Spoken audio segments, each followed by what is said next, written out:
इस वीडियो में हम बात करने वाले हैं वैम्पायर डायरीज के सीजन 2 के एपिसोड नंबर 5। तो एपिसोड की शुरुआत होती है जहां हमें देखने को मिलता है मेसन अपना एक फ्लैशबैक बताता है टाइलर को, जहां वो बताता है कि उसकी उसके फ्रेंड के साथ में एक छोटी सी फाइट हो गई थी जिसमें उसका फ्रेंड उसे काफी मार रहा था और गुस्से में आकर जब उसने वापस अपने फ्रेंड को मारना शुरू किया तो गलती से उसने उसकी जान ले ली और ये होते ही उसका कर्स ट्रिगर हो गया और उसके बाद से वो हर फुल मून पर एक वैम्पायर में कन्वर्ट हो जाता है। और वो बताता है कि ये प्रोसेस बहुत ही ज्यादा पेनफुल हो। टाइलर ये सुनकर थोड़ा सा घबराता है लेकिन ये उसको काफी ज्यादा इंटरेस्टिंग लगता है। तभी मेसन उससे कहता है कि मुझे वो पत्थर दे दो। वहीं टाइलर कहता है कि मुझे नहीं पता वो कहाँ है लेकिन शायद से मैं वो तुम्हारे हेल्प कर सकता हूँ उसको ढूंढे। वहीं सीन चेंज होता है जहाँ हमें कैरोलाइन की मॉम दिखती है जो कि आज पहली बार अपनी शेरिफ की ड्रेस में नहीं है। वो कैरोलाइन से बात कर रही होती है और पूछती है कि क्या सुबह तुम्हारी फ्रेंड अलीना आई थी, लेकिन कैरोलाइन थोड़ा घबरा जाती है क्योंकि वहाँ अलीना नहीं बल्कि कैथरीन आई। कैरोलाइन कहती है कि हाँ वो आई थी और स्टेफन के साथ में हुए कुछ झगड़े की वजह से वो उसकी हेल्प चाहती है, जिस पर उसकी मॉम स्माइल करती है। और वहीं सीन चेंज होता है और हम देखते हैं सिटी में एक नया पार्क ओपन हुआ है जिसकी अनाउंसमेंट मिस लॉकवुड कर रही है और वहाँ काफी सारे वॉलंटियर्स भी आए हुए हैं और सभी अपने अपने काम में लगे हुए। वहीं हम देखते हैं जहाँ मेसन भी होता है। स्टेफन मेसन के पास जाता है और मेसन से बात करता है, जहाँ पर मेसन स्टेफन से कहता है कि तुम एक सेल्वाडोर हो और स्टेफन कहता है हाँ। वहीं मेसन कहता है कि तुम एक वैम्पायर हो और तुम्हारे भाई ने मेरे साथ ठीक नहीं किया, उसने मुझे धोखा दिया। वहीं स्टेफन कहता है कि हम ऐसी चीजें दोबारा रिपीट नहीं करना चाहेंगे और हम नॉर्मली रहें तो ज्यादा ठीक है। इस पर मेसन उससे थोड़ा सा एटीट्यूड दिखाते हुए कहता है कि मैं अगर सबको बता दूं कि तुम एक वैम्पायर हो तुम क्या करोगे। वहीं स्टेफन थोड़ा सा गुस्से में आकर उससे कहता है कि तुम सिर्फ फुल मून वाली नाइट पर पावरफुल होते हो लेकिन हम वैम्पायर हर समय पावरफुल रहते हैं। ये सुनकर मेसन शांत हो जाता है और वहां से हट जाता है। वहीं हम देखते हैं डेमन स्टेफन से आके कहता है कि तुमने आखिर क्या डील की उसके साथ, जिसपे स्टेफन डेमन से कहता है कि उसने कोई डील नहीं बल्कि उसने बस इतना कहा कि वो लोग आपस में कभी भी लड़ेंगे झगड़ेंगे नहीं। ये सुनकर डेमन थोड़ा सा इरिटेटेड फील करता है और कहता है कि अभी तो बस मजा शुरू ही हुआ था, मुझे देखना है कि वो आगे क्या क्या कर सकता है। वहीं दूसरी तरफ हमें देखने को मिलता है जहाँ मेसन शेरिफ के पास जाता है और उससे कहता है कि आप इतना अच्छे से काम कर रही हैं लेकिन वहीं आपकी नाक के नीचे दो वैम्पायर्स आपके साथ में ही काम कर रहे हैं और आपको इसके बारे में पता भी। शेरिफ थोड़ा सा सरप्राइज हो जाती है और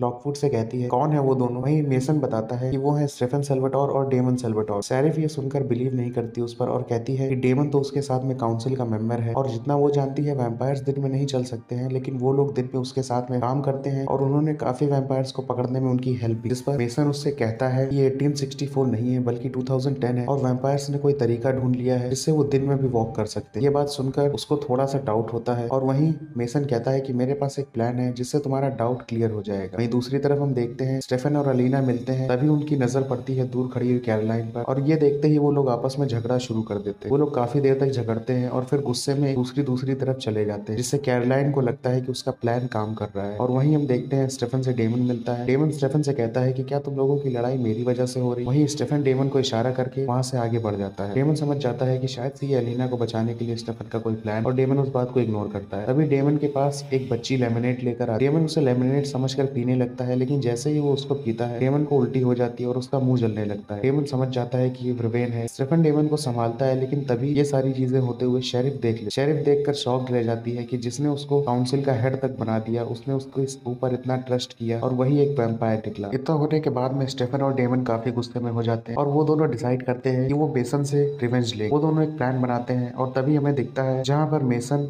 एक डस्टबिन खाली कर रहा होता है जंगल के पास और वहीं स्टेफन और डेमन उसे घेर लेते हैं और कहते हैं तुम जितनी तेज और जितना दूर तक भाग सकते हो भागो लेकिन आज तुम नहीं बचो। वो इतना बोलकर मेसन की तरफ बढ़ ही रहे होते हैं, तभी उन पर वुडन बुलेट से अटैक होता है और वो दोनों इंजर्ड हो जाते हैं। जहाँ हमें देखने को मिलता है मेसन शेरिफ और कुछ पुलिस वालों के साथ मिलकर ये काम करते हैं और वो लोग उसे ले जाकर लॉकवुड प्रॉपर्टी में वेयरवुल्फ वाले बेसमेंट में डालकर बांध देते हैं। वहीं दूसरी तरफ बैठी हुई कैरोलाइन को ये आवाजें सुनाई दे जाती है और वो समझ जाती है कि डेमन और स्टेफन खतरे में है। वो वहां से उठकर चल देती है और एलिना भी उसके साथ आती है। वो लोग जंगल की तरफ पहुंचते हैं जहाँ पर कैरोलाइन को ब्लड पड़ा मिलता है। कैरोलाइन उस ब्लड को टच करके देखती है और समझ जाती है कि ये ब्लड उन्हीं दोनों का है। कैरोलाइन वहां से आगे बढ़ और पहुंचती है जहाँ पर मेसन खड़ा हुआ था। मेसन को शेरिफ ने बाहर निकाल दिया था ये कहकर कि अब जो अंदर होने वाला है वो सिर्फ और सिर्फ काउंसिल के मेंबर्स ही देख सकते हैं। इस वजह से मेसन वहां से बाहर खड़ा हुआ था। कैरोलाइन एलिना के साथ वहां पहुंचती है। वहीं एलिना कहती है कि क्या तुमने स्टेफन को देखा है, जिस पर मेसन कहता है कि मैंने तो डेमन को भी देखा है और तुम अपनी इस वैम्पायर फ्रेंड से क्यों नहीं चेक करवा लेती वो काम। ये सुनकर एलिना थोड़ा सा डर जाती है। वहीं वो कहता है कि क्या होगा अगर शेरिफ को पता चले कि उसकी बेटी ही एक वैम्पायर है, ये तो काफी बड़ी बात हो जाए। ये बात सुनकर कैरोलाइन पीछे हटने लगती है लेकिन तभी मेसन एलिना का गला पकड़ देता है। लेकिन इस चीज को देखकर कैरोलाइन को काफी गुस्सा आ जाता है और वो मेसन को पटक देती है और उसे मारने लगती है। एलिना काफी ज्यादा गुस्से में बेसमेंट में चली जा रही है। कैरोलाइन भी एलिना के पीछे जाती है। एलिना जाकर शेरिफ से कहती है कि उसे उसके बॉयफ्रेंड को एक चांस देना चाहिए, लेकिन शेरिफ कहती है कि वो एक वैम्पायर है और वो इसके लायक। तभी हमें बेसमेंट पे काफी स्पीड में एक चीज दिखती है जिसने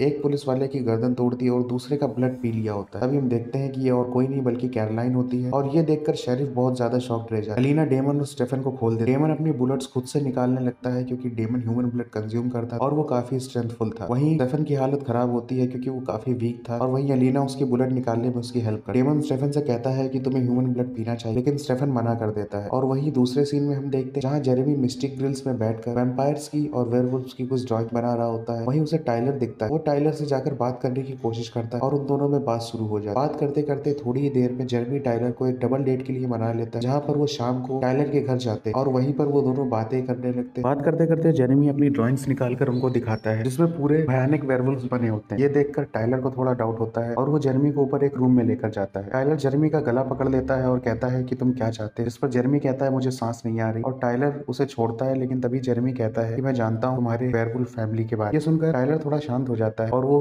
बातों को समझने की कोशिश करता है। टाइलर थोड़ी देर बाद मूनस्टोन दिखाता है जेरेमी को और कहता है कि वो ये अपने अंकल को कभी नहीं देगा क्योंकि वो यहाँ इस मूनस्टोन के लिए आए थे, बल्कि ना कि उससे मिलने। जबकि टाइलर को लगता था कि वो उससे मिलने के लिए यहाँ आए, लेकिन जेरेमी उससे कहता है कि तुम्हें ये मूनस्टोन उन्हें दे देना चाहिए क्योंकि तुम्हारे पास इसका कोई काम। तभी वहाँ एक लड़की आती है और आकर वो मूनस्टोन छीन ले और रोमांटिक वे में ऊपर जाने लगती है और उससे कहती है कि अगर तुम्हें ये चाहिए तो मुझसे आकर ले। जेरेमी और टाइलर कहते हैं कि ये मजाक वाली चीज नहीं है और हमें वापस कर। वो लड़की ऊपर स्टेज पर जाने लगती है। तभी टाइलर उसके पीछे जाता है और उससे मूनस्टोन छीन लेता है, जिससे उस लड़की को धक्का लगता है और वो नीचे गिर के सेंसलेस जिससे उस लड़की को धक्का लगता है और वो नीचे गिर के सेंसलेस होने की एक्टिंग कर। लेकिन ये देखकर टाइलर काफी ज्यादा डर जाता है और उसे लगता है कि अब उसका कर्स एक्टिवेट हो चुका है और अब उसने बहुत कुछ गलत कर। लेकिन तभी वो लड़की उठ के हंसने लगी और ये देखकर टाइलर काफी रिलैक्स फील करता है। वहीं थोड़ी देर में मेसन घर आता है और टाइलर जाकर वो स्टोन मेसन को दे देता है और कहता है आज मैंने लगभग मार ही दिया था और अब से ये मेरे लिए सबक हो। मेसन वो स्टोन ले लेता है और वहां से निकल जाता है। वहीं दूसरी तरफ हमें देखने को मिलता है शेरिफ को डेमन बेसमेंट में ले जाता है क्योंकि उसके बॉडी से ब्रुविन का असर खत्म होने तक वो उसे अपने साथ में ही रखता है। वहीं शेरिफ डेमन से बात कर रही होती है, लेकिन उसे पता नहीं होता कि कैरोलिन वहीं पे है। शेरिफ डेमन से कहती है कि वो अपनी बेटी की शक्ल भी नहीं देखना चाहती। ये बात कैरोलिन सुन लेती है और काफी ज्यादा उदास हो जाती है और वहां से चली जाती है। लेकिन डेमन उससे कहता है कि उसकी बेटी बहुत अच्छी है और उसने अब तक कुछ भी गलत, लेकिन शेरिफ उसकी बात सुनने को तैयार। वहीं दूसरी तरफ हम स्टेफन और एलिना को जो बात करते हुए किस कर। सीन चेंज होता है और एपिसोड के लास्ट में हमें देखने को मिलता है जहाँ पर मेसन उस मूनस्टोन को लेकर जंगल में कहीं जा रहा होता है और वो मिलता है। और जैसे ही हम देखते हैं वहां पर होती है कैथरीन और मेसन बात करते हैं और बात करते करते हमें पता चलता है कि मेसन को बहुत पहले से जान और वो ये भी जानती थी कि मेसन एक वेयर। कैथरीन मेसन से कहती है कि क्या मुझे वो स्टोन मिलेगा, और ये बोलते मेसन उसे वो स्टोन दे देता है और वो दोनों किस करते हैं और मेसन वहां से निकल जाता है। और इसी के साथ वैम्पायर डायरीज के सीजन 2 का एपिसोड नंबर 5 खत्म होता है। अगर आपको ये वीडियो अच्छा लगा हो वीडियो को लाइक कर देना, चैनल को सब्सक्राइब करके बेल आइकन दबा देना। हूँ आपसे नेक्स्ट वीडियो में, तब तक के लिए गुड बाय।